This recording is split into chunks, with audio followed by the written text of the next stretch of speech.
మీరు spoken English మాట్లాడడం నెమ్మదిగా నేర్చుకోవాలి అనుకుంటే గణేష్ ఇన్ఫోవీడ్స్ ఛానల్ని సబ్స్క్రైబ్ చేసుకోండి. సబ్స్క్రైబ్ చేసుకున్న వెంటనే గంట గుర్తు కనిపిస్తుంది. దాని మీద కూడా మీరు వేలు పెట్టి నొక్కితే నేను చేసిన కొత్త వీడియోలు మీ ఫోన్లోకి వెంటనే వస్తాయి. అవి చూస్తూ మీరు ఖాళీగా ఉన్నప్పుడు ఇంగ్లీష్ మాట్లాడడం నేర్చుకోవచ్చు. ఈ వీడియో చూసిన తర్వాత గణేష్ ఇన్ఫోవీడ్స్ ఈ ఛానల్ పేరు మీద క్లిక్ చేయండి. నేను చేసిన ఇదివరకు వీడియోలు మీకు కనిపిస్తాయి. అవి చూస్తూ మీరు ఖాళీగా ఉన్నప్పుడు ఇంగ్లీషు నెమ్మదిగా నేర్చుకోవచ్చు. మీరు ఈ పాఠం పూర్తిగా చూస్తే ఖచ్చితంగా మీరు కొన్ని ఇంగ్లీష్ వాక్యాలు మాట్లాడగలుగుతారు. ఈ వీడియోలో మనం ఉండటం అనే పదం దాని రూపాలతో ఇంగ్లీష్ మాట్లాడడం నేర్చుకుందాం. ఉండటం పదం గురించి ఎందుకు నేర్చుకోవాలి? ఈ ఉండటం పదం ఈ పదం రూపాలు ఉపయోగించకుండా అసలు ఇంగ్లీష్ భాష కానీ ఏ భాష అయినా అసలు మాట్లాడలేము. ఇవి అతి ముఖ్యమైన పదాలు. ఉండటం అని చెప్పడానికి ఇంగ్లీష్లో రకరకాల పదాలని ఉపయోగిస్తారు. వీటిని 3 రూపాలుగా విభజించవచ్చు. ఇవి మొదటి రూపం పదాలు, ఇవి రెండో రూపం పదాలు, ఇది మూడో రూపం పదం. వీటిని బేస్ ఫార్మ్స్ అంటారు. ఉండటం అని చెప్పడానికి బేస్ ఫార్మ్స్ లేక మొదటి రూపాలు బీ, యామ్, ఈజ్, ఆర్. ఈ మొదటి రూపాలని సాధారణంగా ప్రస్తుతం గురించి చెప్పడానికి, ఇప్పుడు జరిగినవి చెప్పడానికి లేక సాధారణంగా జరిగేవి చెప్పడానికి ఈ మొదటి రూపాలని ఉపయోగిస్తారు. రెండో రూపాలని పాస్ట్ ఫార్మ్స్ అంటారు. ఈ రెండో రూపాలని సాధారణంగా జరిగిపోయిన వాటిని చెప్పడానికి ఉపయోగిస్తారు. అవి వాజ్, వర్. ఇది మూడో రూపం. మూడో రూపాన్ని ఇంగ్లీష్ వాళ్ళు పాస్ట్ పార్టిసిపల్ ఫామ్ అంటారు. దీన్ని V3 ఫామ్ అంటారు. అది బీన్ అన్నమాట. ఈ మూడో రూపాన్ని ప్రత్యేకమైన వాక్యాలు అంటే పర్ఫెక్ట్ టెన్స్లు, ప్యాసివ్ వాయిస్లో కొంచెం కష్టమైన వాక్యాల్లో ఈ మూడో రూపాన్ని ఉపయోగిస్తారు. మనం ఈ వీడియోలో ఈ పదాలను ఉపయోగించి ఇంగ్లీష్ ఎలా మాట్లాడాలి అనేది నేర్చుకుందాం. ఈ పదాలని ఇంగ్లీష్ వాళ్ళు బీ ఫార్మ్స్ అంటారు. బీ ఫార్మ్స్ అంటే అర్థం బీ అంటే ఉండడం, ఫార్మ్స్ అంటే రూపాలు. ఉండటం అని చెప్పడానికి ఇంగ్లీష్ వాళ్ళు ఉపయోగించే వివిధ రూపాలు. చాలామందికి సందేహం కలుగుతుంది. ఉండటం అని చెప్పడానికి ఇంగ్లీష్ వాళ్ళు ఇన్ని పదాలు ఉపయోగిస్తారా అనే సందేహం కలుగుతుంది. ఉండటం అని చెప్పడానికి ఇంగ్లీష్లో ఇన్ని రూపాలా అనే సందేహం కలుగుతుంది. కానీ నిజానికి ఉండటం గురించి చెప్పడానికి ఇంగ్లీష్లో కంటే తెలుగులోనే ఎక్కువ రూపాలున్నాయి. అవి ఇప్పుడు చూద్దాం మనం. ఉండటం పదం తెలుగు, ఇంగ్లీషు రూపాలు. మనం ఏదైనా వాక్యాన్ని జరిగిపోయినదైతే ఒక విధంగా మాట్లాడతాము, ప్రస్తుతం జరిగేది, ఇప్పుడు ప్రస్తుతం జరిగేది ఒక రకంగా మాట్లాడతాము, జరగబోయేవి, రాబోయే కాలంలో జరిగేవి వేరే రకంగా మాట్లాడతాము. ఉదాహరణకి ఇప్పుడు జరిగేవి అంటే ప్రస్తుతం జరిగేవి మనం సాధారణంగా వర్తమాన కాలం అంటాం. ఇప్పుడు జరిగే కాలాన్ని వర్తమాన కాలం అంటాం. వర్తమాన కాలంలో ఉండు, ఉండండి, ఉన్నాను, ఉండెదను, ఉన్నాడు, ఉన్నది, ఉన్నారు, ఉన్నాము, ఉన్నావు.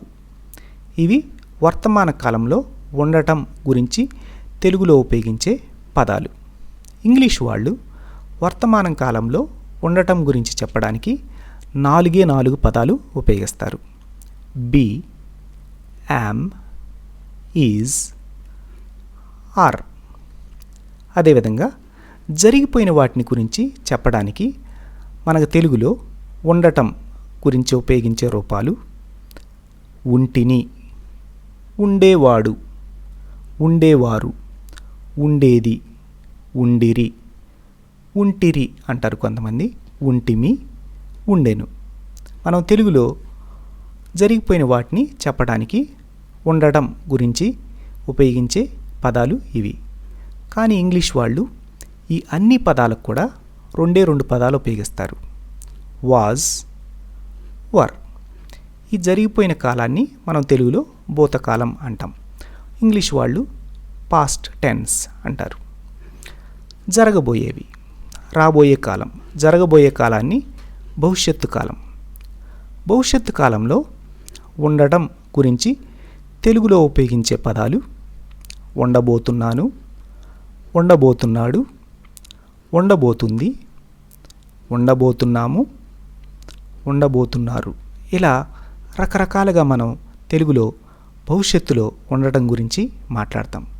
కానీ ఇంగ్లీష్ వాళ్ళు ఈ అన్ని పదాలను కూడా 2 పదాలతోటి చెప్పేస్తారు. విల్ బీ అంటారనమాట. విల్ బీ అంటే అర్థం ఉండబోతున్నాను, ఉండబోతున్నాడు, ఉండబోతుంది, ఉండబోతున్నాము, ఉండబోతున్నారు. ఈ అన్ని అర్థాలను కూడా ఈ 2 పదాలతోటి చెప్పేస్తారు. ఇప్పుడు మనం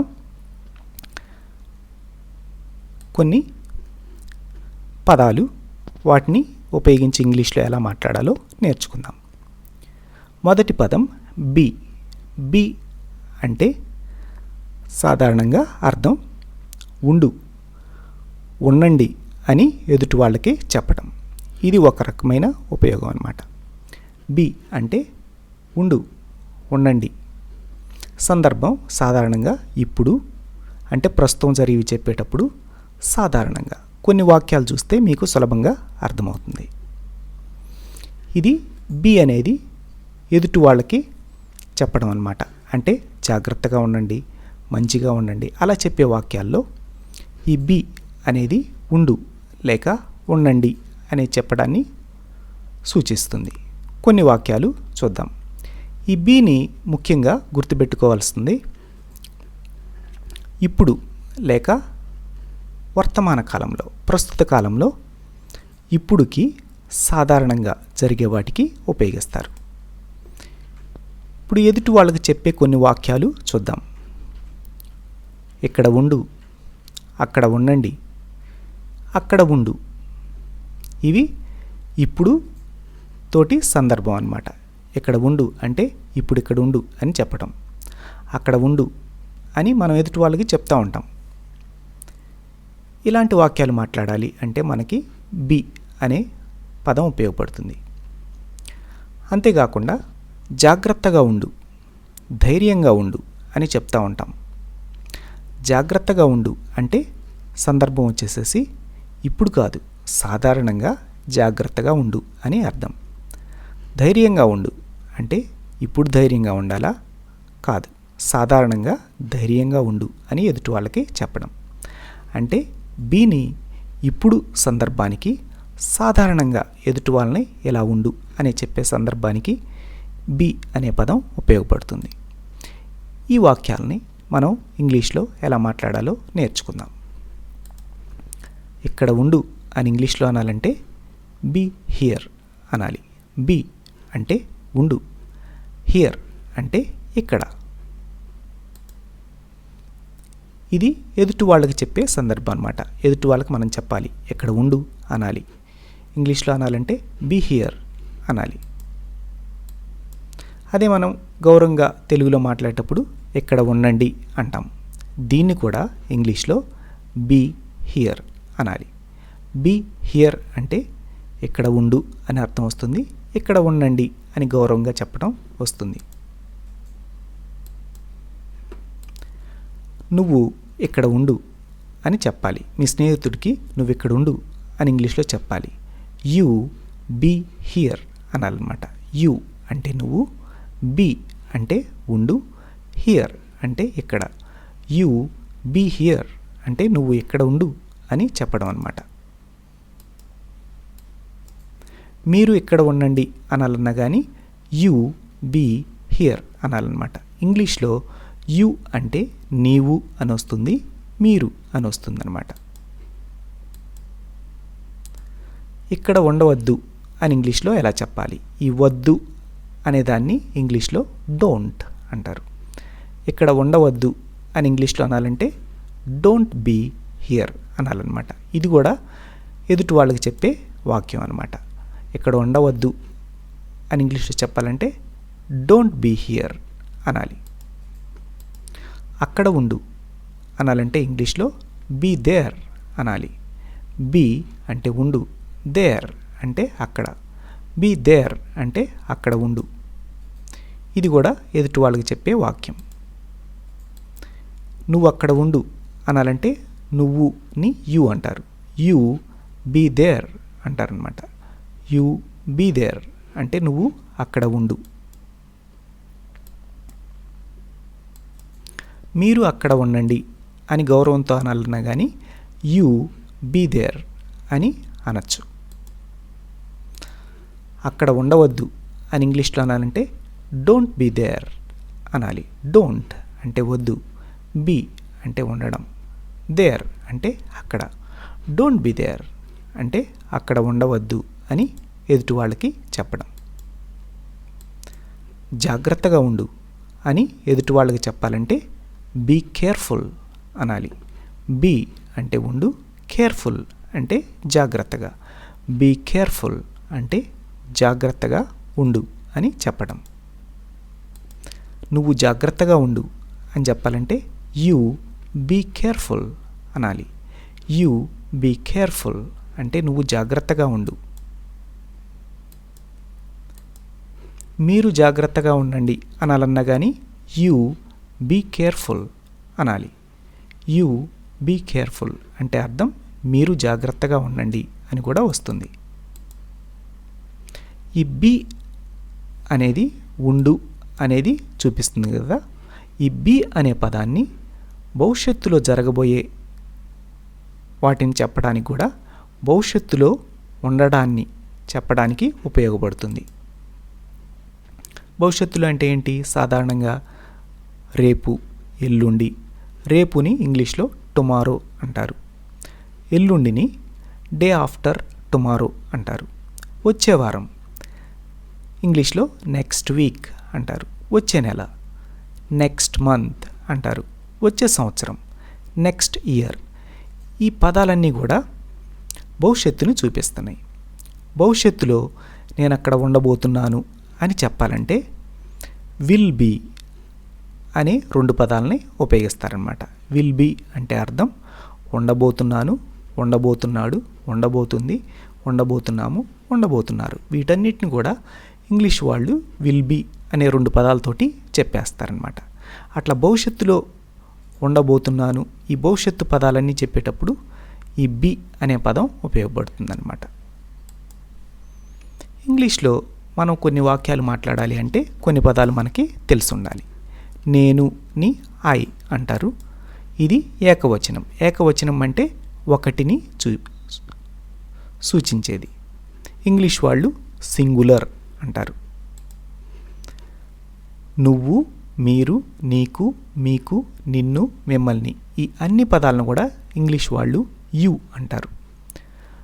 కానీ ఇంగ్లీష్ వాళ్ళు యు అనే పదాన్ని బహువచనంగానే తీసుకుంటారనమాట. బహువచనం అంటే ఏంటి? రెండు లేక అంతకంటే ఎక్కువ వాటిని చెప్పే వాటిని బహువచనం అంటారు.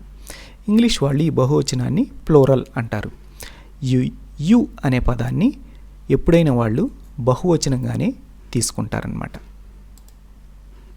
తర్వాత మనము, మేము ఇంగ్లీష్లో అనాలంటే వి.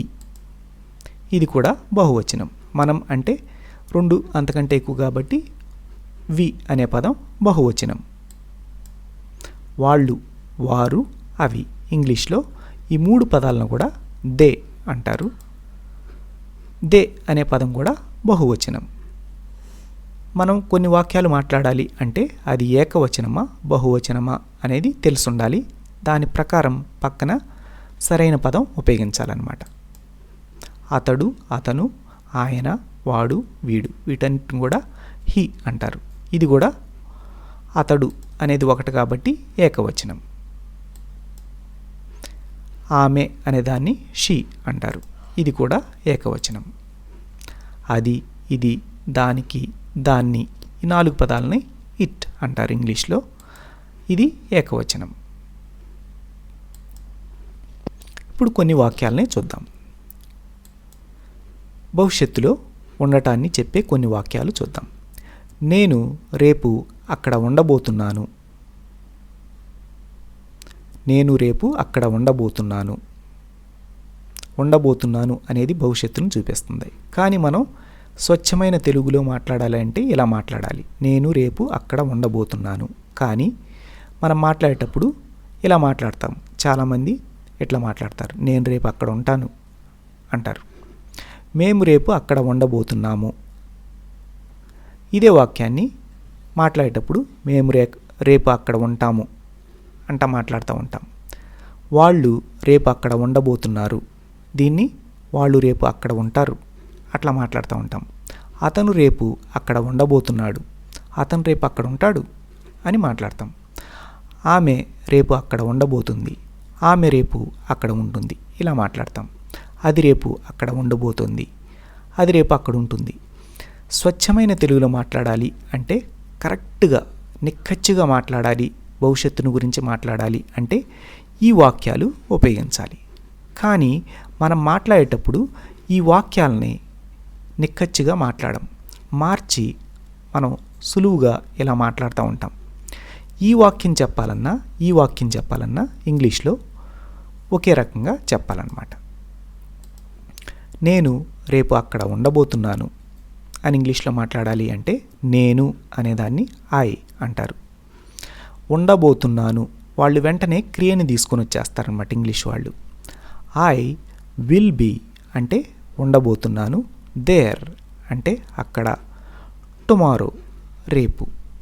నేను రేపు అక్కడ ఉండబోతున్నాను అని ఇంగ్లీష్లో మాట్లాడాలి అంటే I will be there tomorrow అంటారనమాట.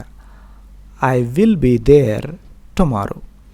నేను రేపు అక్కడ ఉండబోతున్నాను అనేది మనం మార్చి నేను రేపు అక్కడ ఉంటాను అని మాట్లాడుతూ ఉంటాం. ఈ 2 వాక్యాలను కూడా ఇంగ్లీష్లో మాట్లాడాలి అంటే I will be there tomorrow అట్లా మాట్లాడాలి అనమాట.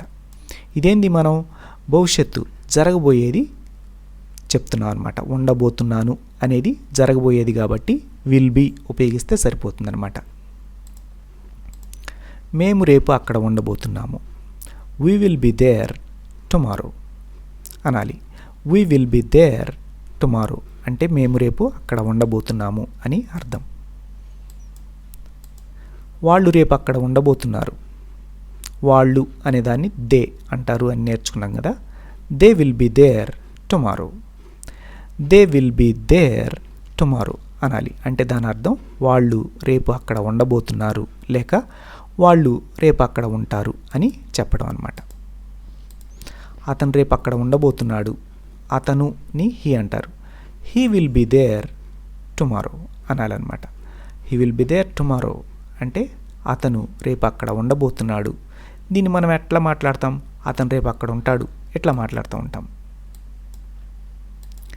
అదే మీ స్నేహితుడు ఎవరైనా రవి రేపు అక్కడ ఉండబోతున్నాడు అని ఇంగ్లీష్లో మాట్లాడాలంటే Ravi will be there tomorrow అంటే దాని అర్థం రవి రేపు అక్కడ ఉండబోతున్నాడు. మనం మాట్లాడేటప్పుడు రవి రేపు అక్కడ ఉంటాడు ఇట్లా మాట్లాడుతూ ఉంటాం.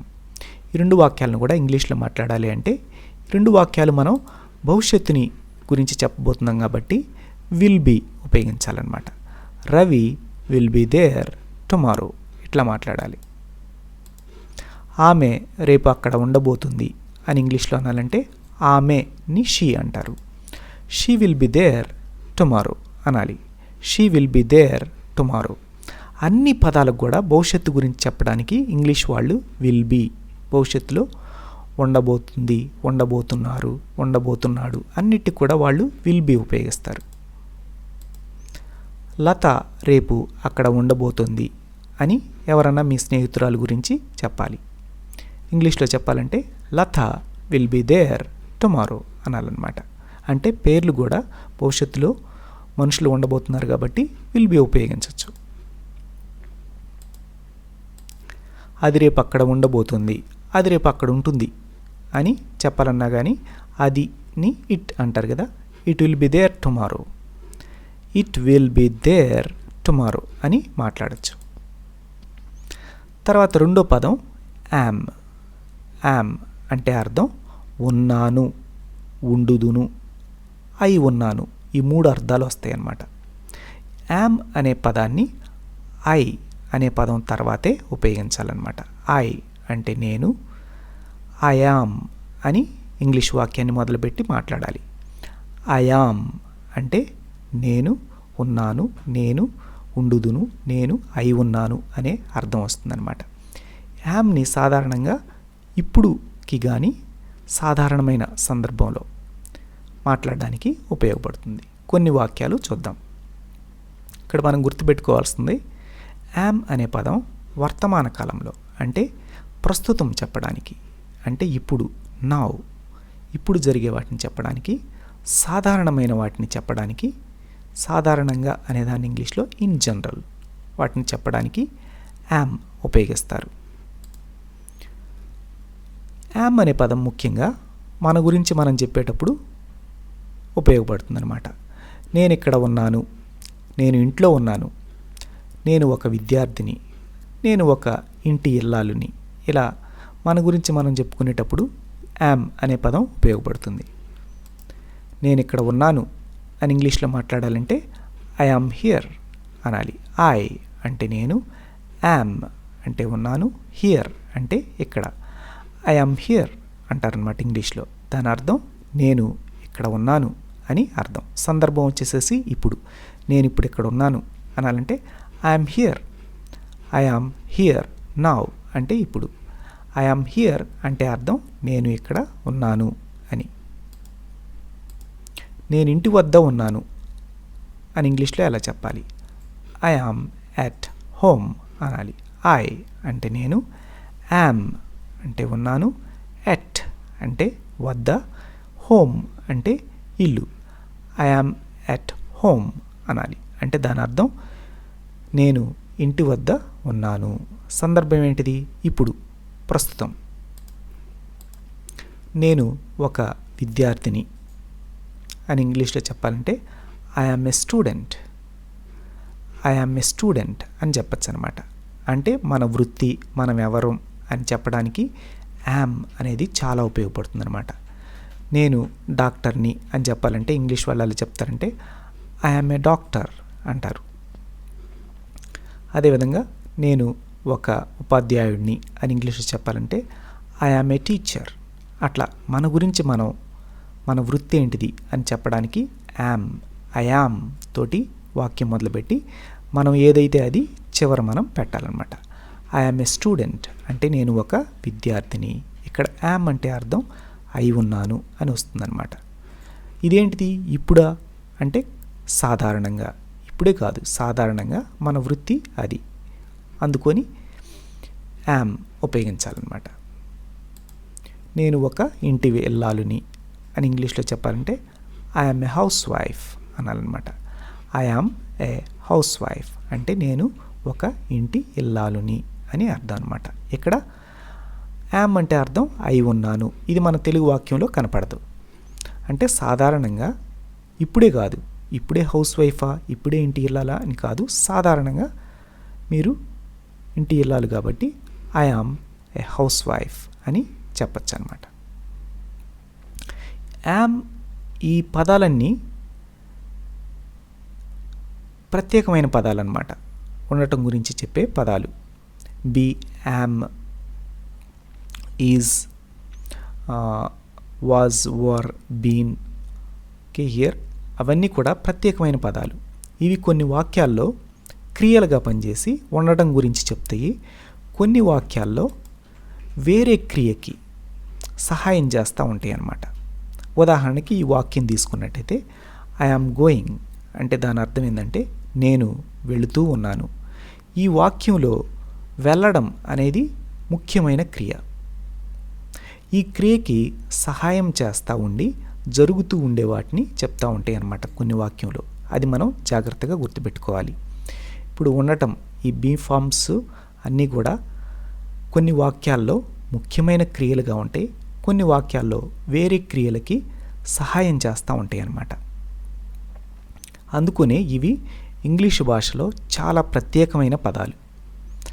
ఐఎమ్ గోయింగ్ అంటే నేను వెళుతూ ఉన్నాను అని అర్థం అన్నమాట. ఈ వాక్యంలో యామ్ అనేది ఉన్నాను అని సూచిస్తుంది, కానీ వెళుతూ అనే పదానికి సహాయపడుతూ ఉందన్నమాట. ఐ యామ్ గోయింగ్ ఈ వర్బ్కి సహాయపడుతూ ఉందన్నమాట. ఐ యామ్ గోయింగ్ అంటే నేను వెళుతూ ఉన్నాను అని అర్థం. తర్వాత పదం ఈజ్. ఈజ్ అంటే అర్థం ఉన్నాడు, ఉన్నది. ఈజ్ అనే పదాన్ని ముఖ్యంగా ఐ పక్కన ఉపయోగించకూడదు. హీ పక్కన కానీ, షీ పక్కన కానీ, ఇట్ పక్కన కానీ, ఇప్పుడు ప్రస్తుతం జరిగేవి సాధారణమైనవి చెప్పేటప్పుడు ఈ పదాల పక్కనే ఈజ్ ఉపయోగిస్తారనమాట. హీ ఈజ్ అలా మాట్లాడాలి. She is, it is. ఏకవచన పదాలు ఐకి యామ్ ఉపయోగిస్తారు. హీ, షీ, ఇట్ తర్వాత ఈజ్ ఉపయోగించాలి. ఈజ్ అనేది ఇప్పుడు లేక సాధారణంగా జరిగే వాటిని చెప్పడానికి. ఈజ్ని గుర్తుపెట్టుకోవాల్సిందే. వర్తమాన కాలంలో ఇప్పుడు చెప్పడానికి, సాధారణంగా ఇన్ జనరల్ చెప్పడానికి ఉపయోగిస్తారు. మనకి కొంతమందికి సందేహం వస్తుంది, హీ అనే పదం తరువాత యామ్ అనే పదం ఉపయోగిస్తే ఏమవుతుంది అనే సందేహం వస్తుందన్నమాట. దానికి సమాధానం ఏంటంటే అర్థవంతమైన వాక్యాలు ఏర్పడవు. ఉదాహరణకి చూద్దాం. తెలుగులో ఇలా మాట్లాడామనుకోండి, అతను ఇక్కడ ఉన్నాను అని ఇలా వాక్యం మాట్లాడామనుకోండి, ఇది సరైన వాక్యం కాదు. కొంతమంది నవ్వుతారు. అతను ఇక్కడ ఉన్నాను, ఈ వాక్యంలో ఏదో తప్పు ఉంది అని మనకు తెలిసిపోతుంది అనమాట. ఉన్నాను అనేది నేను అని చెప్పడానికి ఉన్నాను అంటాం. అతను ఇక్కడ ఉన్నాడు అనాలి అని మనం సరిచేస్తూ ఉంటాం అన్నమాట. అలా వాక్యాలు ఏర్పడతాయి అన్నమాట. ఈ తర్వాత యామ్. అలా మనం ఒక పదానికి దానికి సంబంధించిన పదం పక్కనే ఉపయోగించకపోతే అర్థవంతమైన వాక్యాలు ఏర్పడవు. అది గుర్తుపెట్టుకోవాలన్నమాట. ఇప్పుడు కొన్ని వాక్యాలు చూద్దాం. అతను ఇక్కడ ఉన్నాడు, రవి ఇక్కడ ఉన్నాడు, ఆమె ఇక్కడ ఉంది, సీత ఇక్కడ ఉంది, అది ఇక్కడ ఉంది, అతను పొడవుగా ఉన్నాడు, ఆమె అందంగా ఉంది, అది బాగుంది. ఈ అన్ని వాక్యాలు మనం గమనించినట్లయితే ఉండడం గురించి చెప్తున్నాయి. ఉన్నాడు, ఉంది లేక ఉన్నది, ఉన్నాడు, ఉన్నది లేక ఉంది, ఉంది. ఈ పదాలు, ఈ వాక్యాలన్నింటిలో కూడా ఉంది, ఉంది, ఉన్నాడు అలా ఉండడం గురించి ఏదో ఒక రూపం వచ్చింది. అందుకొని అతడు అనే పక్కన ఇలాంటి వాక్యాలు చెప్పడానికి మనకి ఈజ్ అనేది ఉపయోగపడుతుందన్నమాట. అతను ఇక్కడ ఉన్నాడు అనాలి. ఇంగ్లీష్లో అనాలంటే హీ ఈజ్ హియర్ అనాలి. అతను లేక అతడుని ఇంగ్లీష్లో హీ అంటారు. ఉన్నాడు అని చెప్పాలంటే హీ పక్కన ఖచ్చితంగా ఈజే ఉపయోగించాలి. హీ ఈజ్ హియర్ అంటారు ఇంగ్లీష్ వాళ్ళు. హీ ఈజ్ హియర్ అంటే అతను ఇక్కడ ఉన్నాడు. సందర్భం ఏంటిది? ప్రస్తుతం లేక ఇప్పుడు. రవి ఇక్కడ ఉన్నాడు అని ఇంగ్లీష్లో చెప్పాలంటే రవి ఈజ్ హియర్ అనాలి. సందర్భం ఏంటిది? ఇప్పుడు లేక ప్రస్తుతం. ఆమె ఇక్కడ ఉంది అని ఇంగ్లీష్లో అనాలంటే షీ ఈజ్ హియర్ అనాలి. షీ అంటే ఆమె, ఈజ్ అంటే ఉంది, హియర్ అంటే ఇక్కడ. సందర్భం ప్రస్తుతం లేక ఇప్పుడు. సీత ఇక్కడ ఉంది అని ఇంగ్లీష్లో అనాలంటే సీత ఈజ్ హియర్ అనాలి. సీత ఈజ్ హియర్ అంటే సీత ఇక్కడ ఉంది అని ఇంగ్లీష్లో మాట్లాడడం అన్నమాట. అది ఇక్కడ ఉంది అని ఇంగ్లీష్లో చెప్పాలంటే ఇట్ ఈస్ హియర్ అనాలి. ఇట్ అంటే అది, ఈజ్ అంటే ఉంది, హియర్ అంటే ఇక్కడ. ఇట్ ఈస్ హియర్ అంటే అది ఇక్కడ ఉంది అని అర్థం. అతను పొడవుగా ఉన్నాడు. మనుషుల లక్షణాలను చెప్పేటప్పుడు కూడా, సాధారణమైన లక్షణాలు చెప్పేటప్పుడు కూడా ఈజ్ అనే పదం ఉపయోగపడుతుందన్నమాట. అతను పొడవుగా అనేది ఇప్పుడు పొడవుగా లేడు, సాధారణంగా అతను పొడవుగా ఉంటాడు. సాధారణంగా చెప్పే వాటిని కూడా మనకు చెప్పేటప్పుడు ఈజ్ అనే పదం ఉపయోగపడుతుంది. హీ ఈజ్ టాల్ అంటే అతను పొడవుగా ఉన్నాడు అని చెప్పడం అనమాట. అతను పొట్టిగా ఉన్నాడు, హీ ఈజ్ షార్ట్. అతను అందంగా ఉన్నాడు.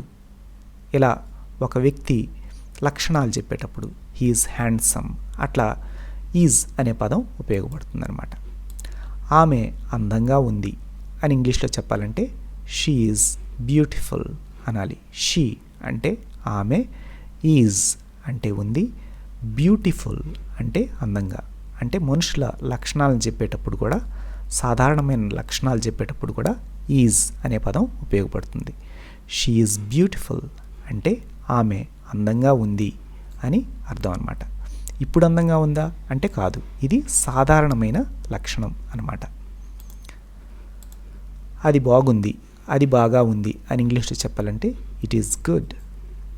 ఇట్ అంటే అది, ఈజ్ అంటే ఉంది, గుడ్ అంటే బాగా లేక మంచిగా. ఇట్ ఈస్ గుడ్ అంటే అది బాగా ఉంది అని చెప్పడం. అతను వెళ్తూ ఉన్నాడు. ఈ వాక్యంలో ఈజ్ ఈ ముందు అన్ని వాక్యాల్లో కూడా ఉంది, ఉండడం అనేది ముఖ్యమైన క్రియ. కానీ ఈజ్ అనే పదం వేరే పదాలకి సహాయం చేస్తా కూడా ఉంటుందన్నమాట. అతను వెళుతూ ఉన్నాడు. ఇక్కడ ముఖ్యమైన క్రియ వెళ్ళడం. అతను వెళుతూ ఉన్నాడు అని ఇంగ్లీష్లో చెప్పాలంటే హీ ఈజ్ గోయింగ్ అంటారనమాట. అంటే ఇక్కడ గోయింగ్ అనేది ముఖ్యమైన క్రియ. ఈ క్రియకి సహాయం చేస్తా ఈ ఈజ్ అనేది ఉపయోగించబడింది అనమాట. హీ ఈజ్ గోయింగ్ అంటే అతను వెళ్తూ ఉన్నాడు అని చెప్పడం అనమాట. సందర్భం ఏంటిది? ఇప్పుడు వెళ్తూ ఉన్నాడు అని అర్థం అనమాట. తర్వాత ముఖ్యమైన పదం ఆర్. ఆర్ అంటే అర్థం ఉన్నావు, ఉన్నాము, ఉన్నారు. ఈ 3 అర్థాలను ఇస్తుంది. ఈ ఆర్ అనేది కూడా ప్రస్తుతం జరిగేవి చెప్పేటప్పుడు, ఇప్పుడు జరిగేవి చెప్పేటప్పుడు, సాధారణమైన వాటిని చెప్పేటప్పుడు యు పక్కన కానీ, వి పక్కన కానీ, దే పక్కన కానీ ఉపయోగిస్తారన్నమాట. You are, we are, they are అట్లా మాట్లాడాలన్నమాట. ఈ ఆర్ అనేది బహువచన పదాలు. యు అనేదాన్ని ఇంగ్లీష్ వాళ్ళు ఎప్పుడు బహువచనంగానే తీసుకుంటారు. వి అంటే మేము లేక మనము, ఇది బహువచనం. దే వారు లేక వాళ్ళు. ఇలా బహువచన పదాల పక్కన ప్రస్తుతం జరిగేవి లేక సాధారణమైనవి చెప్పేటప్పుడు ఆర్ అనే పదాన్ని ఉపయోగిస్తారనమాట. ఇప్పుడు కొన్ని వాక్యాలు చూద్దాం. ముఖ్యంగా వాక్యాలను చూడబోయే ముందు ఈ ఆర్ అనే పదం కూడా ఇప్పుడు లేక ప్రస్తుతం వర్తమాన కాలంలో జరిగే వాటిని, నౌ ప్రస్తుతం జరిగేవి సాధారణమైనవి చెప్పడానికి ఉపయోగిస్తారు. కొంతమందికి సందేహం వస్తుంది, యు తర్వాత ఈజ్ ఉపయోగిస్తే ఏమవుతుంది? అదే సమాధానం. అర్థవంతమైన వాక్యాలు ఏర్పడవు. మీరు అందంగా ఉన్నది అన్నామనుకోండి, ఈ వాక్యంని మనం తెలుగు వాక్యాన్ని గమనించినట్లయితే ఏదో కొంత తప్పు ఉంది అనిపిస్తుంది. సరైన వాక్యం ఏంటి? మీరు అందంగా ఉన్నారు అనాలన్నమాట. అంటే యు పక్కన ఆరే ఉపయోగించాలి, ఈజ్ ఉపయోగించకూడదన్నమాట. అందుకొని కొన్ని పదాలకి యు పక్కన ఆరే ఉపయోగించాలి, వి పక్కన ఆరే ఉపయోగించాలి, దే పక్కన ఆరే ఉపయోగించాలి. ఈజ్ కానీ యామ్ కానీ ఉపయోగించకూడదు. ఎందుకంటే అర్థవంతమైన వాక్యాలు ఏర్పడవు. అది గుర్తుపెట్టుకోవాలన్నమాట. మీరు అందంగా ఉన్నది అన్నామనుకోండి, ఏంది వాక్యంలో తప్పు ఉంది అనుకుంటాం. మీరు అలా మొదట్లో మాట్లాడినా కొంతమంది మంచివాళ్ళు అయితే మిమ్మల్ని సరి చేస్తారు. యు తర్వాత ఆర్ మాట్లాడాలి, అలా సరి చేస్తూ ఉంటారనమాట. మొదట్లో తప్పు మాట్లాడడం సహజం. పోగా మనం సరి చేసుకుంటూ మాట్లాడచ్చు. మీరు అందంగా ఉన్నారు, మేము ఇక్కడ ఉన్నాము, వాళ్ళు ఇక్కడ ఉన్నారు. ఇలాంటి వాక్యాలు మాట్లాడాలి అంటే ఈ పదాలన్నీ బహువచన పదాలు. ఇలాంటి వాక్యాలు మాట్లాడాలి అంటే ఉన్నారు, ఉన్నాము, ఉన్నారు. ఆర్ అనే పదం మనకి ఉపయోగపడుతుందన్నమాట. మీరు అందంగా ఉన్నారు అని ఇంగ్లీష్లో చెప్పాలంటే యు ఆర్ బ్యూటిఫుల్ అనాలన్నమాట. మీరు అనేదాన్ని యు అంటారు. ఆర్ అంటే ఉన్నారు. బ్యూటిఫుల్ అంటే అందంగా. యు ఆర్ బ్యూటిఫుల్ అనాలి. యు ఈజ్ అనేది ఉపయోగించకూడదు అనమాట. అర్థవంతమైన వాక్యం ఏర్పడదు. యు ఆర్ బ్యూటిఫుల్ అంటే మీరు అందంగా ఉన్నారు అని చెప్పడం అనమాట. నువ్వు అనేదాన్ని కూడా ఇంగ్లీష్ వాళ్ళు యు అనే అంటారనమాట. నువ్వు అందంగా ఉన్నావు అనాలన్నా కానీ యు ఆర్ బ్యూటిఫుల్ అని అంటారు. మేము ఇక్కడ ఉన్నాము. మేము అనేది బహువచన పదం వి, అందుకొని ఆర్ ఉపయోగించాలన్నమాట. వి ఆర్ హియర్ అనాలి. వి ఆర్ హియర్ అంటే మేము ఇక్కడ ఉన్నాము అని అర్థం. వాళ్ళు ఇక్కడ ఉన్నారు అని ఇంగ్లీష్లో చెప్పాలంటే దే ఆర్ హియర్ అనాలి. దే ఆర్ హియర్ అంటే వాళ్ళు ఇక్కడ ఉన్నారు అని చెప్పడం. తర్వాత రెండో రూపాలు. వాజ్ అంటే అర్థం జరిగిపోయిన వాటిని చెప్పడం అన్నమాట. ఈ వాజ్ అనే దాన్ని ఏకవచన పదాలైన ఐ, హీ, షీ, ఇట్ పక్కనే ఉపయోగిస్తారనమాట. వాజ్ అంటే అర్థం ఉంటిని, ఉండెను, ఈ రెండు అర్థాలను ఇస్తుందన్నమాట. వాజ్ అనేది జరిగిపోయిన చెప్పడానికి ఉపయోగపడుతుందన్నమాట. ఏదైనా నేను అప్పుడు ఎదవరికి నిన్న అక్కడ ఉన్నాను అని చెప్పాలంటే ఐ వాజ్ అని చెప్పాలి. అతను నిన్న అక్కడ ఉన్నాడు, హీ వాజ్ అట్లా చెప్పాలి. షీ వాజ్, ఇట్ వాజ్ ఏకవచన పదాల పక్కన వాజ్ వస్తుందన్నమాట. ముఖ్యంగా జరిగిపోయిన వాటిని మాట్లాడేటప్పుడు వాజ్ వస్తుంది. జరిగిపోయిన కాలాలని సాధారణం ఏంటి? నిన్న అనేదాన్ని ఇంగ్లీష్లో ఎస్టర్డే అంటారు.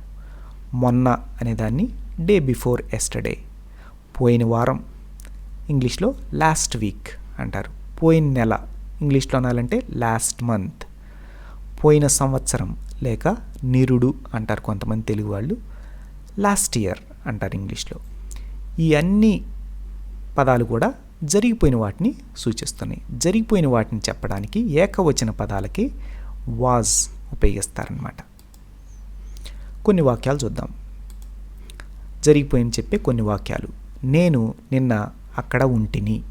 మనం స్వచ్ఛమైన తెలుగు మాట్లాడాలి అంటే నేను నిన్న అక్కడ ఉంటిని అనాలి. కానీ చాలామంది నేను నిన్న అక్కడ ఉన్నాను ఇట్లా మాట్లాడతారు. అతను నిన్న అక్కడ ఉండెను ఇలా మాట్లాడాలి స్వచ్ఛమైన తెలుగులో మాట్లాడాలంటే. కానీ చాలామంది మాట్లాడేటప్పుడు అతను నిన్న అక్కడ ఉన్నాడు అట్లా మాట్లాడతారు. ఆమె నిన్న అక్కడ ఉండెను, ఆమె నిన్న అక్కడ ఉన్నది అలా మార్చి మాట్లాడతారు. ఈ వాక్యాలని మనం ఎలా మాట్లాడాలో ఇప్పుడు నేర్చుకుందాం. ఇవి జరిగిపోయినాయి చెప్పే వాక్యాలు. నేను నిన్న అక్కడ ఉంటిని అని ఇంగ్లీష్లో మాట్లాడాలంటే ఐ వాజ్ దేర్ ఎస్టర్డే అనాలి.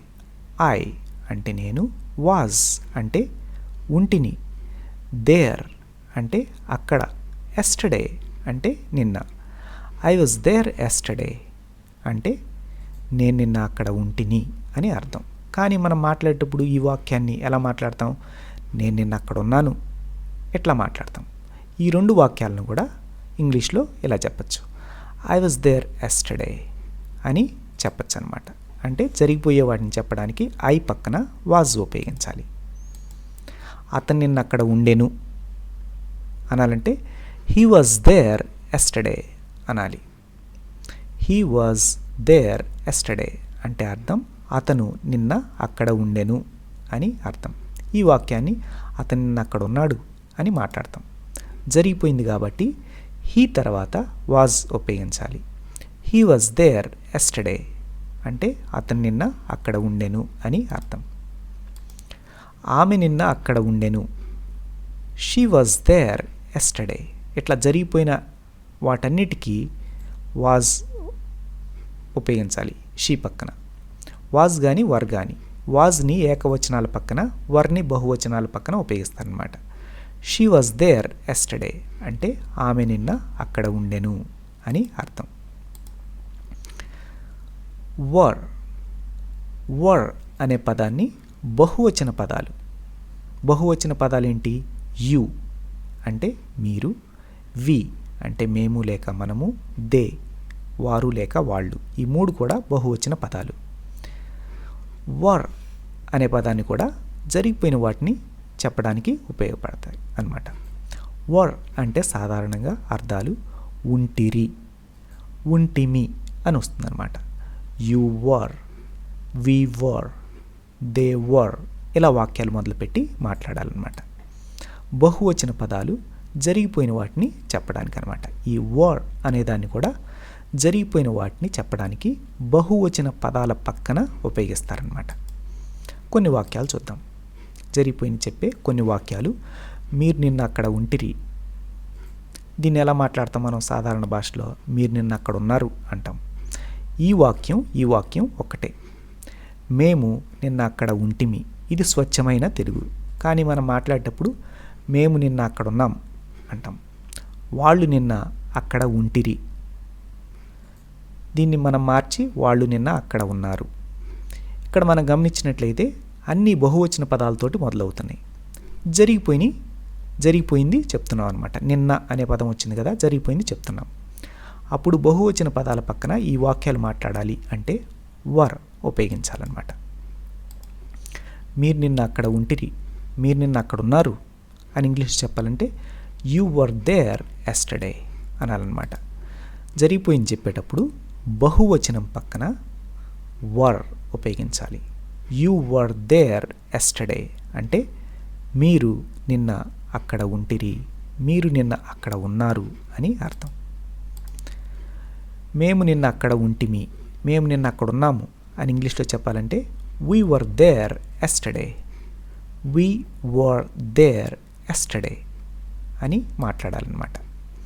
ఇది కూడా జరిగిపోయింది చెప్పడం.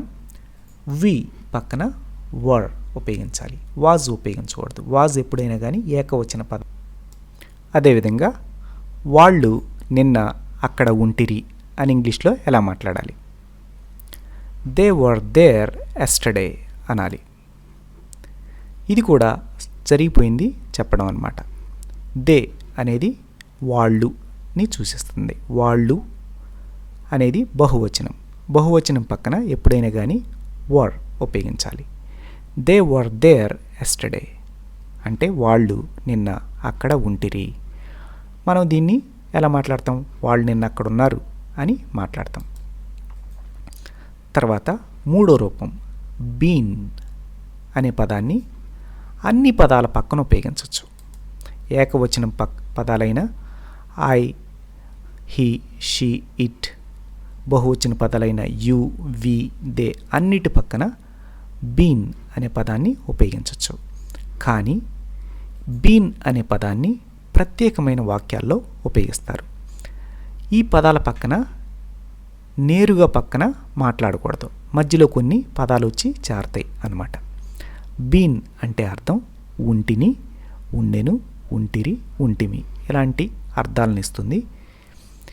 ఇవి ప్రత్యేక వాక్యాల్లో ఈ పదాన్ని ఉపయోగిస్తారు. ఈ పదాన్ని ప్రత్యేకమైన వాక్యాలు అంటే పర్ఫెక్ట్ టెన్స్లు, ప్యాసివ్ వాయిస్లో ఉపయోగిస్తారనమాట. ఒక ఉదాహరణ తీసుకుందాం. సింపుల్ పర్ఫెక్ట్ టెన్స్ కొద్దిసేపటి క్రితమే జరిగిపోయిన వాటిని చెప్పడాన్ని ఇంగ్లీష్ వాళ్ళు ప్రత్యేకమైన వాక్యాలు ఉపయోగిస్తారు. కొద్దిసేపటి క్రితమే ఏదైనా జరిగిపోయింది, కొద్ది కాలం క్రితమే అది ఖచ్చితంగా జరిగింది అని చెప్పడానికి ఇంగ్లీష్ వాళ్ళు ప్రత్యేకమైన వాక్యాలు ఉపయోగిస్తారు. ఉదాహరణకి సింపుల్ పర్ఫెక్ట్ టెన్స్ కొద్దిసేపటి క్రితమే జరిగింది అని చెప్పడానికి ఉపయోగిస్తారు. అలాంటి వాక్యాల్లో ఈ బీన్ అనేది ఉపయోగిస్తారు. బీన్ ఉపయోగించబోయే ముందు ఐ పక్కన వెంటనే ఉపయోగించకూడదు. ఐ, యు, వి, దే పక్కన హ్యావ్ అనే అదనపు పదం వస్తుందన్నమాట. ఈ పర్ఫెక్ట్ టెన్స్లో మూడో రూపానికి ముందు హ్యావ్ కానీ హ్యాజ్ కానీ వస్తుందన్నమాట. ఐ హ్యావ్ బీన్ ఇట్లా కలిపి మాట్లాడాలి. I have been, you have been, we have been, they have been ఇట్లా కలిపి మాట్లాడాలి. కానీ హీ, షీ, ఇట్ ఈ మూడు పదాల తర్వాత హ్యాజ్ అనే పదం వస్తుంది, తర్వాత బీన్ వస్తుందన్నమాట. He has been, she has been, it has been అట్లా మాట్లాడతారు. ఈ వాక్యాలని. కొన్ని ప్రత్యేకమైన వాక్యాలను చూద్దాం. ఇలాంటివి మనం తెలుగులో సింపుల్గా మాట్లాడుతూ ఉంటాం. కొద్దిసేపటి క్రితమే జరిగింది అని చెప్పే వాక్యాలన్నమాట. ఇక్కడ ముఖ్యంగా గుర్తుపెట్టుకోవాల్సింది కొద్దిసేపటి క్రితమే జరిగింది అని చెప్పడం అనమాట. ఖచ్చితంగా జరిగింది అని చెప్పడం అనమాట. నేను అక్కడ ఉన్నాను, మేము అక్కడ ఉన్నాము, ఇవన్నీ కూడా మన మనసులో కొద్దిసేపటి క్రితమే జరిగింది చెప్పబోతున్నాం అనమాట ఇంగ్లీష్లో. నేను కొద్దిసేపటి క్రితమే అక్కడ ఉన్నాను, మేము కొద్దిసేపటి క్రితమే అక్కడ ఉన్నాము, వాళ్ళు కొద్దిసేపటి క్రితమే అక్కడ ఉన్నారు, అతను అక్కడ ఉన్నాడు, ఖచ్చితంగా ఉన్నాడు కొద్దిసేపటి క్రితమే, ఆమె అక్కడ ఉంది, అది అక్కడ ఉంది. కొద్దిసేపటి క్రితమే జరిగినవి ఖచ్చితంగా జరిగింది అని ఎదుటి వాళ్ళకి చెప్పడానికి ఈ వాక్యాలను ఉపయోగిస్తారనమాట. నేను కొద్దిసేపటి క్రితమే, ఈ మధ్యనే అక్కడ ఉన్నాను. ఇది సందర్భం అన్నమాట, ఇప్పుడు కాదు, కొద్దిసేపటి క్రితమే. ఇది మాట్లాడాలి అంటే ఐ హ్యావ్ బీన్ దేర్ అంటారు ఇంగ్లీష్ వాళ్ళు. ఇవి ప్రత్యేకమైన వాక్యాలు అనమాట. ఐ హ్యావ్ బీన్ దేర్ అంటే నేను అక్కడ ఉన్నాను. కొంతమందికి ఈ ప్రత్యేక వాక్యాలు మాట్లాడడం కష్టం అనిపించి నేను అక్కడ ఉన్నాను అని చెప్పడానికి ఐ వాజ్ దేర్ అని సింపుల్గా అంటారనమాట. కానీ ఈ రూపాలు కూడా మనకి తెలిసి ఉండాలి. ఇంగ్లీష్ వాళ్ళు మాట్లాడినప్పుడు అది ఏ సందర్భంలో మాట్లాడారు అనేది మనం గ్రహించవచ్చు అనమాట. నేను కొద్దిసేపటి క్రితమే అక్కడ ఉన్నాను అని ఇంగ్లీష్లో చెప్పాలంటే ఐ హ్యావ్ బీన్ దేర్ అనాలి. మేము అక్కడ ఉన్నాము కొద్దిసేపటి క్రితమే, వీ హ్యావ్ బీన్ దేర్ అనాలన్నమాట. మేము ఈ మధ్యనే అక్కడ ఉన్నాము. ఈ వాక్యాన్ని కొంతమంది మాట్లాడేటప్పుడు ఈ మధ్యనే మేము అక్కడ ఉన్నామండి, ఈ మధ్యనే మేము విజయవాడలో ఉన్నాము, we have been there in Vijayawada, అట్లా మాట్లాడుతూ ఉంటారనమాట. కొద్దిసేపటి క్రితమే, కొంతకాలం క్రితమే, ఈ మధ్యనే అనేదానికి కొంతమంది ఉపయోగించి మాట్లాడుతూ ఉంటారు. వీ హ్యావ్ బీన్ దేర్ అంటే మేము అక్కడ ఉన్నాము కొద్దిసేపటి క్రితమే. వాళ్ళు అక్కడ ఉన్నారు, సందర్భం కొద్దిసేపటి క్రితమే, దే హ్యావ్ బీన్ దేర్ అని మాట్లాడచ్చు. అతను అక్కడ ఉన్నాడు, హీ హ్యాస్ బీన్ దేర్, సందర్భం ఏంటంటే కొద్దిసేపటి క్రితమే అనే సందర్భం అన్నమాట. అదే నిన్న మొన్న చాలా కాలం క్రితం జరిగిపోయిందంటే అతను అక్కడ ఉన్నాడు అని చెప్పేదానికి ఈ హ్యాస్ బీన్ ఉపయోగించకుండా హీ వాజ్ దేర్ అని సింపుల్గా కూడా మాట్లాడచ్చు.